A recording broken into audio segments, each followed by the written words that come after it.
कर दिया कि नहीं 70% नहीं 80% है, ऐसा कुछ किया था इसमें। तो बिल्कुल आप देखते रहते हैं, यानी कितनी तो अखबारें पढ़ते हैं, मैगजीन पढ़ते हैं, पढ़ने की राजनीति के अंदर बहुत ज़्यादा है। तो बहुत बहुत आभार, बहुत अच्छा सार्वधानिक वक्तव्य आपने दिया और कुछ सुझाव दिए, चुनौतियों को पार करने के तरीके बताए आपने। इस पर आगे से हम और चर्चा करेंगे। इसी बीच जिनकी हम प्रतीक्षा कर रहे थे, इस कार्यक्रम के मुख्य अतिथि वो पधार चुके हैं। बिहार से आप आए हैं, बहुत बहुत तालियों से स्वागत कीजिए प्रोफेसर रविंद्र कुमार रवि। मंच पर आइए। आप विकल्प के राष्ट्रीय अध्यक्ष हैं। नहीं, आ जाए। आप वीसी रह चुके हैं अम्बेडकर यूनिवर्सिटी के बिहार में, और हमारा सौभाग्य है कि आज आप हमारे इस कार्यक्रम में बता रहे। इसके अलावा आपके साथ बिहार जो विकल्प है उसकी उपाध्यक्ष डॉक्टर मंजरी वर्मा भी हमारे बीच हैं। तालियों से स्वागत आपका। आप दोनों पति पत्नी हैं, दोनों विकल्प में सक्रिय रूप से कार्य करते हैं। ये बड़ा दुर्लभ संयोग होता है कि पति और पत्नी दोनों सक्रिय रूप से जुड़े हैं। इसके अलावा इनके साथ पधारने वाले हैं तो Dhirendra Dhiru. Dhirendra Dhiru please stand up. आप दृष्टिकोण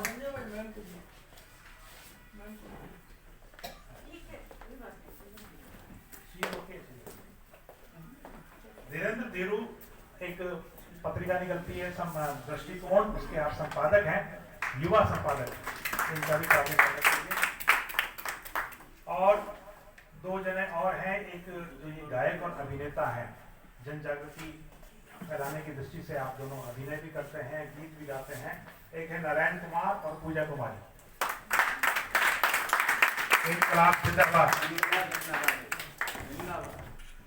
इसके अलावा पंजाब से हमारे बीच बूटा सिंह जी बता रहे हैं।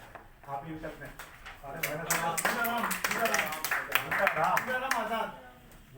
बूटा सिंह आपने बोला, मुझे लगा पगड़ी भी देखने को मिलेगी। चलो वेलकम, स्वागत है जी ਤੁਹਾਡਾ। कार्यक्रम को आगे बढ़ाते हैं हम। आज के हमारे जो मुख्य वक्ता हैं ये डॉक्टर रमेश वर्मा। आप गवर्नमेंट कॉलेज प्रिंसिपल से रिटायर हुए हैं और हिंदी ग्रंथ अकादमी के आप निदेशक रहे हैं पिछली गहलोत सरकार में। वर्तमान सरकार में तो नहीं रह सकते ये, लेकिन उसमें रहे हैं। तो आपका डॉक्टर रमेश वर्मा।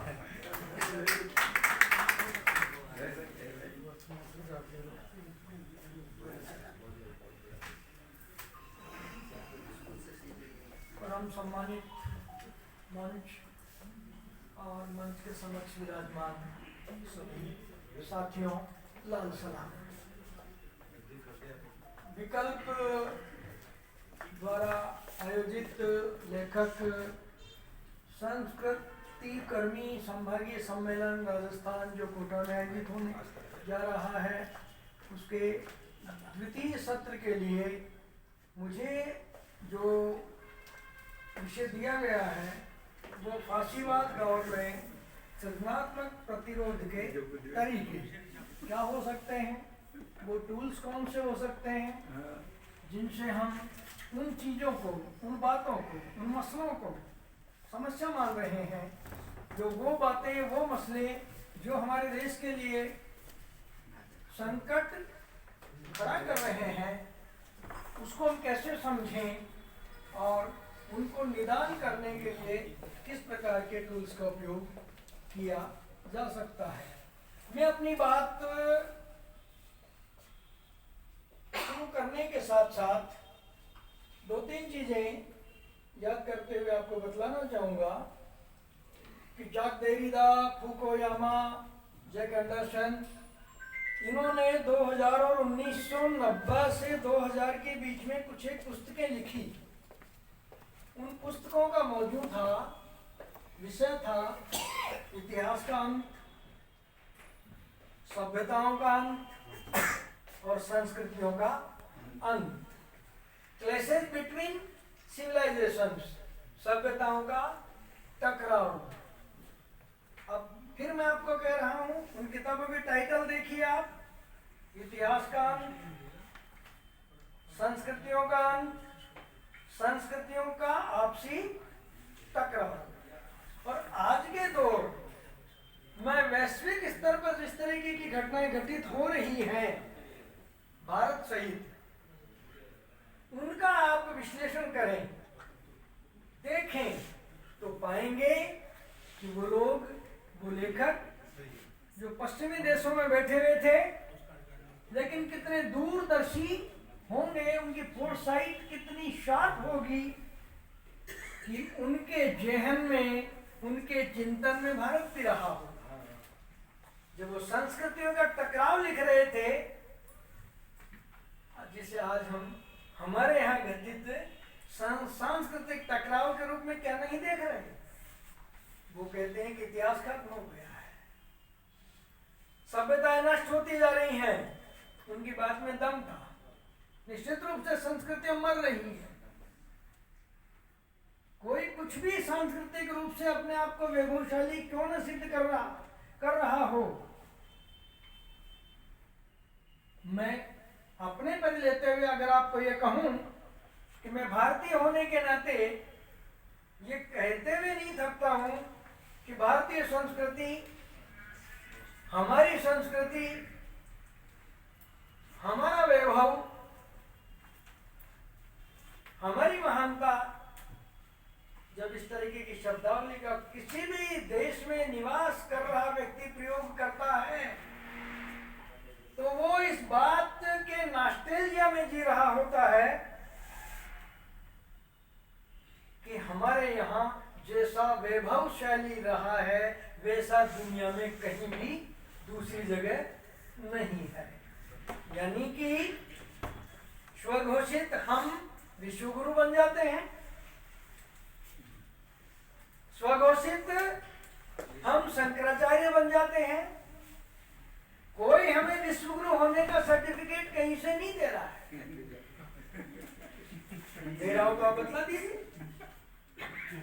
लेकिन अगर हम कहते हैं कि मेरी ही संस्कृति महान है, क्यों भाई दूसरी संस्कृति उनके मानने वाले लोगों के लिए क्यों नहीं महान है? आपकी संस्कृति में ही ऐसा क्या है? कपड़े आप भी पहने, आप कहें साहब हम सलीकेदार परिधान धारण करने वाले लोग हैं इसलिए हम सुसंस्कृत लोग हैं। क्या वो सब नंगे रहते हैं जो दूसरी संस्कृतियों के लिए ही हैं? कपड़े तो वो भी पहनते हैं। आप हजारों लाखों साल से जिस सनातन की बात करते हैं, जिस सांस्कृतिक वैभव की बात करते हैं, जिस वेदों की महानता की बात करते हैं, जिस पुराणों और ग्रंथों के अच्छी बातों की बात करते हैं, अरे भाई हम इस बात को क्यों नहीं याद रख पाते कि 3-3,500 साल पहले तो छापे खाने का आविष्कार हुआ है और आप अपने ग्रंथों को लाखों साल पुराने बता रहे हैं। आप डिग्रीधारी भी हैं, आप बीटेक भी हैं, आप पीएचडी भी हैं, आप एमबीए भी हैं, आप ईमेल भी भेज चुके हैं, आप ये भी हैं, आप वो भी हैं, और आप चुपचाप इस बात को न केवल अध्यापक होने के नाते अपने क्लास में दोहरा रहे हैं, प्रोफेसर होने के नाते अपने छात्रों को शोध कार्य करवा रहे हैं, बिना ये जाने कि जो आप कह रहे हैं वो तथ्याधारित नहीं है। इसका मतलब यह हुआ कि अगर हम देखिए वो मेंटल फासिज्म है कि मैं ये सोच लूं कि मैं जितना जानता हूं वही सर्वोच्च है, मैं ही सर्वज्ञ हूं, ये मेरा अपना फासिज्म है, मेरा बौद्धिक फासिज्म है। फासिज्म की परिभाषा आखिरकार है क्या? पहले ये बात हम समझें। फासिज्म का मतलब है कि वर्चस्ववादी हो जाना, मैं ही सही हूं, सर्वसत्तावादी हो जाना, मेरी सत्ता ही सर्वोत्तम है, वो जो कर रही है वो उचित है, मेरे यहां रहने वाला राष्ट्र और राष्ट्र की अवधारणा को वैसे ही समझे जैसे मैं समझाना चाह रहा हूं, उग्र राष्ट्रवाद। दूसरा, बढ़ता हुआ सैन्य वर्चस्व। तीसरा, अपने देश में रह रहे अल्पसंख्यक समुदायों, वर्गों, संप्रदायों और जनसंख्या को दबा के रखना। अब इन 3-4 पैरामीटर्स पर आप भारत का मूल्यांकन करें तो क्या हम एक उदार लोकतंत्र में रह रहे हैं? क्योंकि फासिज्म कभी भी उदार लोकतंत्र को स्वीकार नहीं करता है, कभी भी बहुदलीय शासन प्रणालियों को स्वीकार नहीं करता है।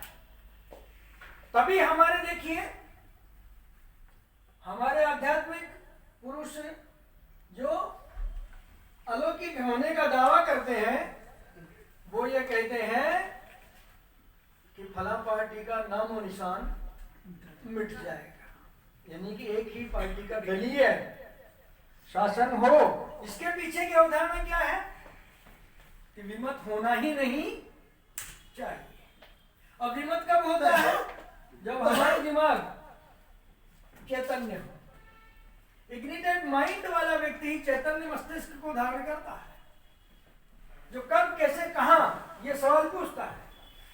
ये सवाल पूछने की ताकत ही हमको जानवर से इंसान बनाती है। किसी आनंदित कर देने वाली घटना और क्षण को महसूस करते हुए जब हमारे होठों पर हल्का सा हास्य आ जाता है तो हम मनुष्य से हो जाते हैं, जानवर नहीं रह जाते हैं। जानवर हंसता नहीं है, मातृत्व तो उसमें भी है। गैया भी अपने बछड़े को दुलारती है। वो घर आकर के जिस बाड़े में उसे बांधा जाता है वहां आकर के अपने बछड़े को नहीं पाती है तो रंभाती है। इसका मतलब ममता तो उसमें है, लेकिन उसके पास भाषा नहीं है, और है तो उसका कोई आकार नहीं है। भाषा को आकार दे दिया, बोलना सीखा। दिगंबरी अवस्था से वस्त्रों कपास का उत्पादन, उससे पहले कृषि जगत, उससे पहले पशु जगत, पशु जगत से हम कृषि जगत में आए, कृषि जगत से हम धीरे धीरे धीरे धीरे विकास की स्थितियों को पार करते हुए यहाँ तक आए। ये सारी चीजें जब तक हम नहीं समझ लेंगे सिलसिलेवार, तब तक हम इस फांसीवाद के आने आ रहे खतरे को भी शायद नहीं समझ पाते। अब देखिएगा कभी बहुत हमारे पास आपने 2-5 मिनट तो तय किया होगा मेरे। बोलिए। देखिएगा पिछले दिनों मैंने किताब पढ़ी मनुष्य और धर्म चिंतन, और मैं कहता हूं आप इस किताब को नोट कर लें क्योंकि सब पढ़े लिखे लोग हैं। मनुष्य और धर्म चिंतन, बाबा साहेब कास्बे, संवाद प्रकाशन में, मेरठ से संवाद प्रकाशन से इसका हिंदी एडिशन आया है। लाजवाब किताब है, लाजवाब किताब है, आप पढ़े उसे। और ये मैं आपके साथ कहता हूं कि एक एक पंक्ति आप 10-10 बार पढ़ेंगे, आप कम से कम 2 साल में उस किताब को पूरी कर पाएंगे। वो किताब जो भारतीय परिदृश्यों पर आती है तो वो महाभारत से बात शुरू करती है। और महाभारत हमें, अगर आपने महाभारत को पूरी तरह पढ़ लिया तो आप भारतीय समाज की संरचनाएं कहां से शुरू होती है और कहां तक वर्तमान दौर तक हमें ले आती है ये भी समझ में आ जाएगा। दुनिया में महाभारत के समकक्ष महाभारत किसी ही घटनाओं वाली चीजें किन किन देशों में किन किन रूपों में घटित हो रही थी, उनका भी प्रामाणिक दस्तावेज वो हमारे सामने रखती है। तो आप देखिएगा, जिसे हम जैसे बुरा न माने, मैं भी मूलतः शिक्षक ही हूँ, हमारे अभी कई साथी कहते हैं कि सनातन क्या तुम हिंदू नहीं हो क्या? अरे भाई 12वीं 13वीं शताब्दी पहले तो तुम्हारा ये हिंदू शब्द किसी ग्रंथ में मिलता ही नहीं, मिलता हो तो बता दे कोई। फिर आप कहते हैं कि हम तो हजारों साल से हिंदू हैं। समझ में नहीं आता किसकी बात सच माने, उनकी माने या इतिहास के पन्नों में जो लिखा दर्ज है वो माने। यानी कि उधर रहने ईरानियन लोगों के द्वारा सिंधु नदी के पार रह रहे लोगों को जिस नाम से पुकारा गया सिंधु, आज भी आप जैसलमेर, बाड़मेर, जोधपुर से ऊपर के जिलों में चले जाइए, आप में से अगर किसी ने वहां नौकरी की है तो वो सह को है बोलते हैं, गुजरात में भी वो सच को हच बोलते हैं। जैसा आपने कहा ना, साबू को हब बोलते हैं, तो सिंधु को क्या बोला उन्होंने? यानी कि नदी जिसका नाम सिंधु है, उस पार जो रह रहे हैं वो सब कौन है? सिंधु है। और उन लोगों ने, ईरानियन लोगों ने उसको क्या बोला? हिंदू। अरे भाई, आपका तो जिस पर आप गौरव कर रहे हैं वो नाम भी आपका अपना दिया हुआ है, लेकिन हमें पता ही नहीं है कि ये बात कहां से निकली है और कहां तक चली आई है। जिसको देखो वही अपनी जब में हिंदुत्व का सर्टिफिकेट लिए बैठा है। दो बात आप उससे करिए किसी बात पर, अगर आपसे वो असहमत है तो तीसरी बात ये कहेगा आप हिंदू नहीं हो क्या? उसके पास में कोई तर्क आपसे करने का नहीं है, तो वो करेगा भी क्या? उधर ही आपको ले जाएगा अंधेरी सुरंगों की ओर, अंधेरी गलियों की ओर, जिसके बारे में आपको शायद घुसने और निकलने का रास्ता भी पता हो, लेकिन वो दावा करने वाले को न घुसने का रास्ता पता है न निकलने का रास्ता पता है।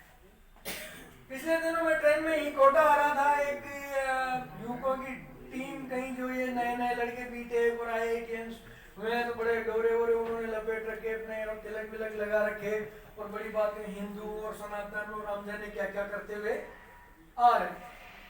तो मैंने और उन्होंने कहा कि देखिए मुझे वो चीज हंट कर गई कि उन्होंने कहा कि इस देश का जितना हित गांधी ने किया है उतना किसी दूसरे ने नहीं किया। तो मैंने उनसे एक कहा, बच्चों तुम्हारी बहस में क्या मैं शामिल हो जाऊं, आप मुझे इजाजत देंगे? उन्होंने कहा हाँ क्या दिक्कत है, आप भी हो जाएंगे। तो मैंने कहा तुमने गांधी को पढ़ा है? सब एक दूसरे का चेहरा देख रहे, लोग उम्मीद ही नहीं कर सकते कि सवाल आ सकते। उन्होंने गांधी को नहीं पढ़ा। नेहरू जी की सुभाष बोस की जन्म शताब्दी के अवसर पर आयोजित किए जाने वाले उत्सवों में उन्होंने क्या किया है? पथ संचलन निकालना शुरू किया। ये पथ संचलन क्या है भाई? क्या है पथ संचलन? ये शक्ति प्रदर्शन के अलावा कुछ भी नहीं है। छोटे छोटे स्कूल के बच्चे, अबोध बच्चे, उनका वो माइंड मेकअप कर रहे हैं।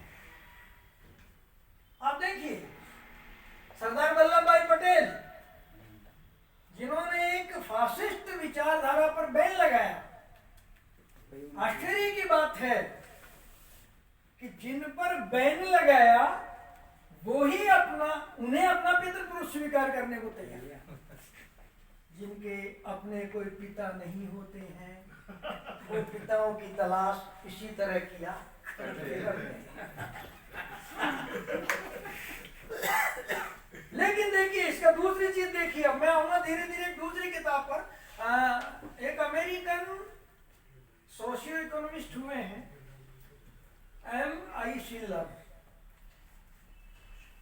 उनकी एक 1990 में एक आर्टिकल आया जो दुनिया भर में पढ़े लिखे लोगों में, अर्थशास्त्रियों में, समाजशास्त्रियों में और राजनीतिक चिंतकों की दुनिया में बहुत प्रसिद्ध हुआ। उस आर्टिकल का नाम था, निबंध था वो छोटा सा एक, द इंफॉर्मेशन सुपर हाईवे। उस निबंध का नाम था इंफॉर्मेशन सुपर हाईवे। लेकिन उस आदमी ने लगभग 20 साल तक भारतीय समाज से लेकर के पूरी दुनिया में सभी समाजों और सभी सांस्कृतिक विशेषताओं का अध्ययन करने के बाद उस आर्टिकल को लिखा और उसने 3-4 चीजें स्थापित करने की कोशिश की कि दुनिया भर में अर्थ मनुष्य की रुचियों को, उसकी आदतों को, उसकी जीवन शैली को, उसकी बोली को, उसके पहनावे को, उसके द्वारा आयोजित किए जाने वाले उत्सवों को, उत्सवों के तरीकों को, उसके द्वारा पाले जा रहे धर्म को और धर्म की विभिन्नताओं को, ये अर्थ की ताकत निर्देशित करती है। अब ये कैसे करती है? लेख का शीर्षक है इंफॉर्मेशन सुपर हाईवे, सूचनाओं के द्वारा करती है। आपके हाथ में एक छोटा सा टूल है, आज से 20 साल यानी कि 2000 के आसपास तक बिरले ही हाथों में टूल देखा होगा, बिरले ही हाथों में। हमारे भी कुछ एक साथियों के पास नोकिया के भारी भारी आए थे ये, तो हम कहते थे क्या दुकान करते हो क्या आप, क्या किस काम आएगा। लेकिन आज क्या आप कल्पना कर सकते हैं कि आप बिना मोबाइल फोन के रह सकते हैं?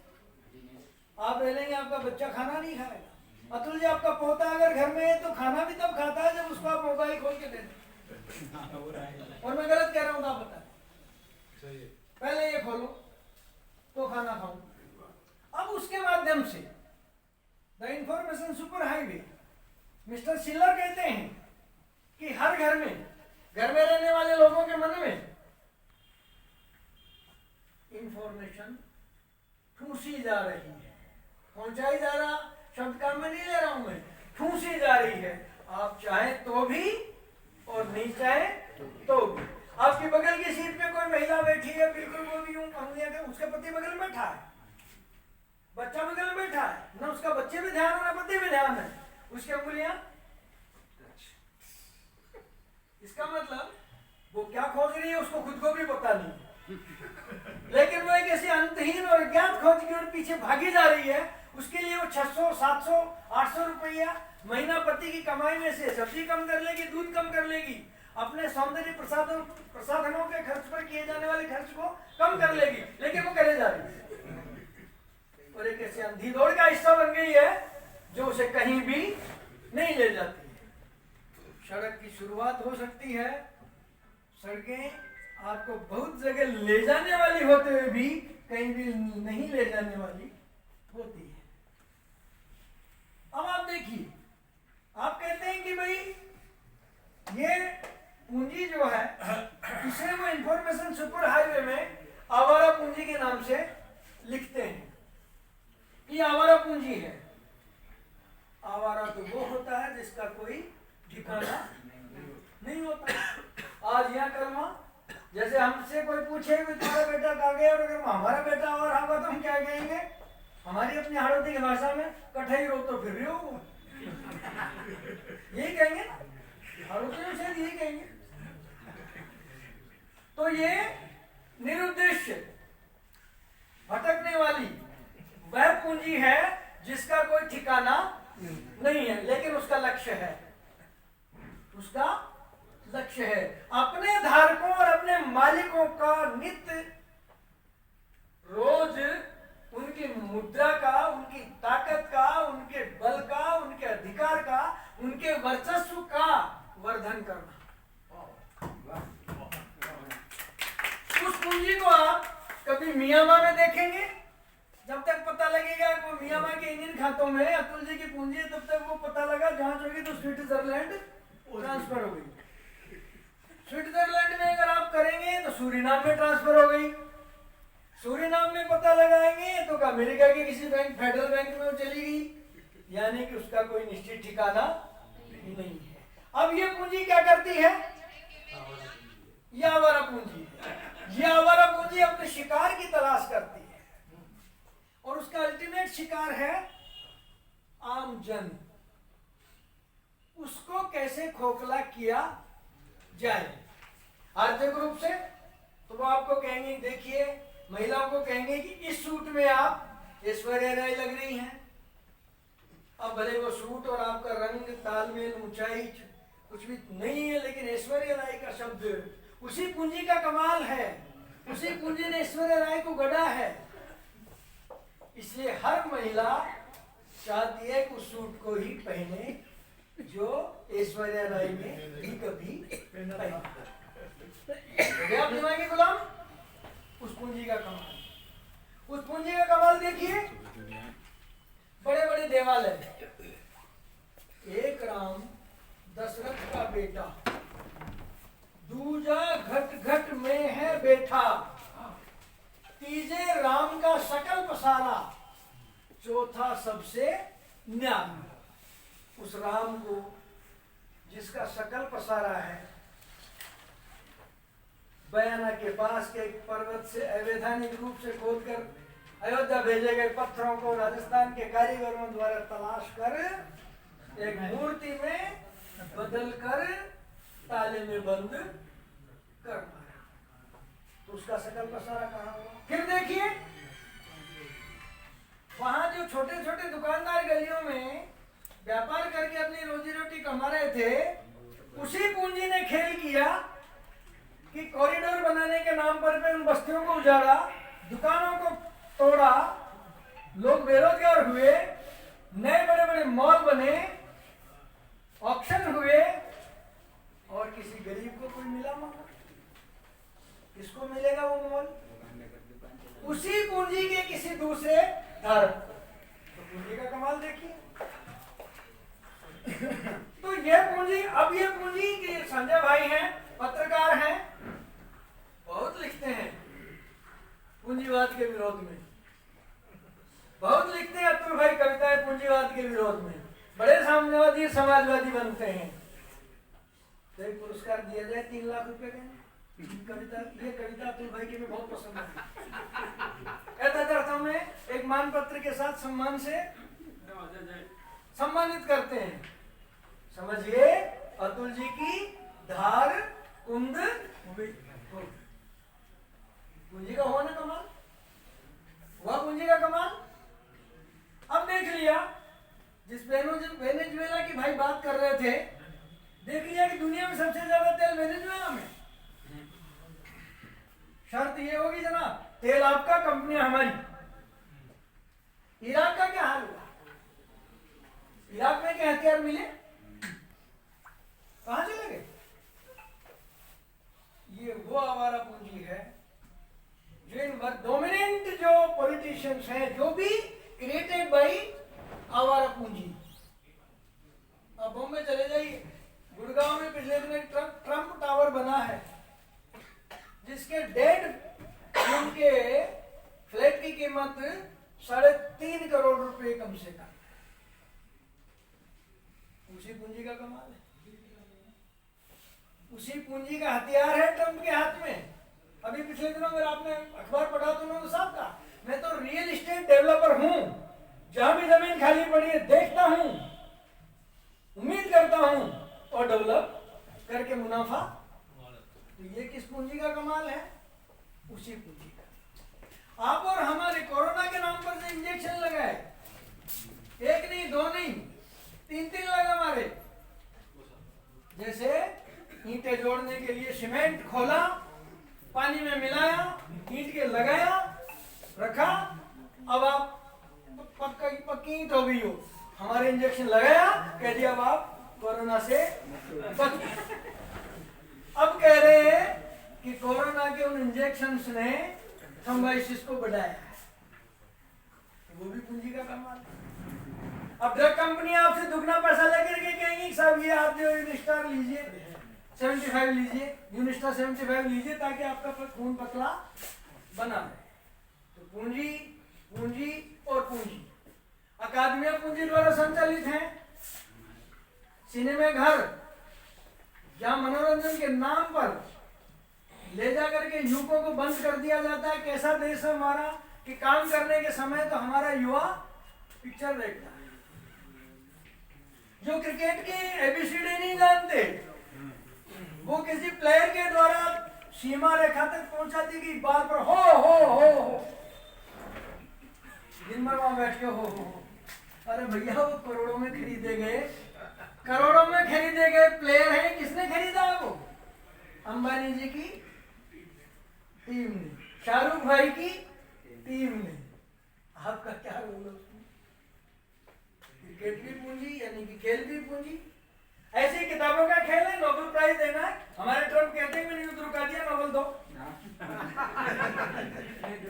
मोदी जी कह रहे कोई नहीं रुका हमारा, जिसको मिला वो तो समर्पण करेगी, वो भी पूंजी। तो आप देखिए कथन मेरा ये है, आपने जो सब्जेक्ट रखा है सृजनात्मक प्रतिरोध के तरीके, ये सारे तरीके देखिए। मैं कुछ नहीं बोलूंगा, यहाँ देखिए। अभिजन संस्कृति से मुक्ति, डोमिनेंट सेक्ट समाज का समाज का एक डोमिनेंट सेक्ट जिसे हम वर्चस्ववादी ताकत कहते हैं, जो चाहे धर्म की हो, दर्शन की हो, शिक्षा की हो, किसी भी रूप में हो सकती है डोमिनेंट, जातिगत डोमिनेंसी भी होती है, उस संस्कृति से मुक्त होने की कोशिश करें। दूसरा देखिए, स्वस्थ समाज के निर्माण का, जिनके दिमाग में किसी भी प्रकार की रिजर्वेशन नहीं हो, बाउंड्रीज नहीं हो, टेबूज नहीं हो, ऐसा मुक्त दिमाग वाला स्वस्थ समाज के निर्माण का हम प्रयास करें। लोक जागरण, भाई रमेश कह रहे थे कि कहाँ जाए, किससे बात करें। अरे भैया, अगर आपकी और हमारी बात में एतबार करने वाली लायक कोई बात होगी तो लोग एतबार कर लेंगे, और अगर एतबार करने वाली बात ही नहीं होगी तो आपकी बात में कोई एतबार भी नहीं करेगा, चाहे आप गांव में जाके कहिए, चाहे शहर में जाके कहिए। आगे देखिए, श्रेष्ठ साहित्यिक और सांस्कृतिक परंपराओं के संरक्षण। मैं आरपीएससी के इंटरव्यू लेने गया कॉलेज व्याख्याताओं के लिए। एक लड़का जो गोल्ड मेडलिस्ट है, डिलीट है, प्रेमचंद पे डिलीट है। मैंने उससे पूछा कि प्रेमचंद की कहानियों का कोई प्रमुख 3 पात्र बताओगे? वो नहीं बता।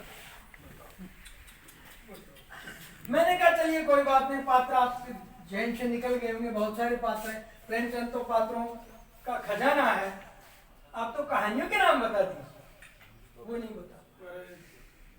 मैं देखता रह गया, आरपीएससी के जो सेक्रेटरी थे वो देखते रह गए, ये लड़का डिलीट है।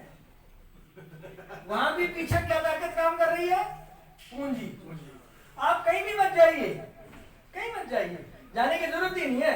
4-5 लाख रुपए खर्च करने की ताकत है तो आपकी कोटा की विश्वविद्यालय आपकी नहीं करना चाह रहा तो आप इन्हें क्या दे देंगे, वहां भी पूंजी है। तो अच्छी कृतियां पढ़ने के लिए अपने संतानों को, अपने छात्रों को, अपने अड़ोसियों को, अपने पड़ोसियों को कहें और जन संस्कृति की दिशा में हाथ से हाथ मिलाएं। संस्कृतियां देखिए, जैसे हमारे यहाँ सवाई माधोपुर में, जो हम सवाई माधोपुर में रहते थे, मीणा बहुल समाज है। हमारे गांव में पद दंगल होता है, कन्हैया दंगल होता है, ढांचा दंगल होता है, एला ख्याल होता है। और कभी आपको मौका मिले तो आप लालसोट ज्यादा दूर नहीं है, जाइए, वहाँ 24 घंटे का निरंतर चलने वाला एक एला ख्याल होता है हजरतलाल ग्रामीण जी के नेतृत्व में, अतीन्द्रिय अनुभव, जिसमें राजनीति से लेकर के धर्म, अर्थ, काम, मोक्ष सब तक पर कटाक्ष आप देखिए। लेकिन हम नहीं जानते, हम वो हमारे यहाँ पिछले दिनों सवाई माधोपुर में वो कैलाश खेर आ गए। अब कैलाश खेर गा रहे थे, धम-धम की आवाजें कानों तक जा रही थी, सब झूम रहे थे, जैसे सारी चीजें इनके समझ में आ गई। लेकिन वही बात, अगर मैं बगल वाले को झूमता हुआ देखूं और मैं नहीं झूमूं तो ये समझेंगे इसके समझ में ही नहीं। वो भी पूंजी का खेल। अपने दिमाग को चैतन्य रखें। आप आश्चर्य करेंगे, बातें मैं और करना चाह रहा था, शिक्षा की देखिए, आप शिक्षा की देखिए क्या दुर्गति हो रही है। और एक बात जो बहुत महत्वपूर्ण, वो जरूर मैं करूंगा 1 मिनट में, कि आपने पिछले 10-12 साल में देखा होगा बाबाओं का उद्भव हुआ, और ये उद्भव बेवजह नहीं है मित्रों, बेवजह नहीं है। इस देश के जनमानस को, इस देश के युवाओं को, उनके दिमाग को बंद करने का षड्यंत्र है कि वो साइंटिफिक बातें, साइंटिफिक टेम्परामेंट की ओर अपना ध्यान नहीं लगाएं, और जो कुछ भी देता है, जो कुछ भी होता है, ईश्वर द्वारा होता है, इस भ्रामक सत्य को स्वीकार करते हुए चले जाएं। और कुंद जहीन और कुंद मस्तिष्क बने रहें, सारा प्रयास ये है। उन्हीं बाबाओं के द्वारा, देखिए आप, उन्हीं बाबाओं के द्वारा बड़े बड़े जो आप कह रहे थे आयोजन किए जा रहे कथाओं के, इन्हें मैं समझ रहा हूँ। शिक्षा मंत्री अपने बच्चों को समझाना होगा। शिक्षा मंत्री आप आश्चर्य करेंगे कि आप आश्चर्य करेंगे, राष्ट्रीय पुनर्जागरण हटा दिया गया, राष्ट्रीय आंदोलन टैक्स में हटा दिया गया, प्रेमचंद एमए के पाठ्यक्रम से हटा दिया गया, तो फिर किसको पढ़ाएंगे आप? शिक्षा, लाखों की तादाद में विद्यालय बंद पड़े। राजस्थान में 1340-42 कॉलेज खोले गए हैं, एक में भी व्याख्याता नहीं है, और लड़के पास हो के निकल रहे हैं धड़ाधड़ बिना किसी रोक टोक की डिग्री। अब आप देखिए, तो हमें सारी चीजों को सकारात्मक ढंग से समझना होगा। सभी प्रकार के जातिगत, सांप्रदायिक और धार्मिक विभेदों से अलग हट करके सोचना होगा। कुछ जहनी के बजाय रोशन दिमाग रखना होगा। तो साथ वालों को समझाएं, साथियों से बात करें, छोटे छोटे ग्रुपों में बात करें, स्टडी सर्किल चलाएं, कहीं घूमने जाते हैं 4 आदमी जहाँ बैठते हैं अच्छी बात करें, आपकी बात वहाँ तक जाएगी, और बात अगर निकलती है तो दिल तक जाती है। आपने मुझे सुना, मैं इसके लिए आपका आभार।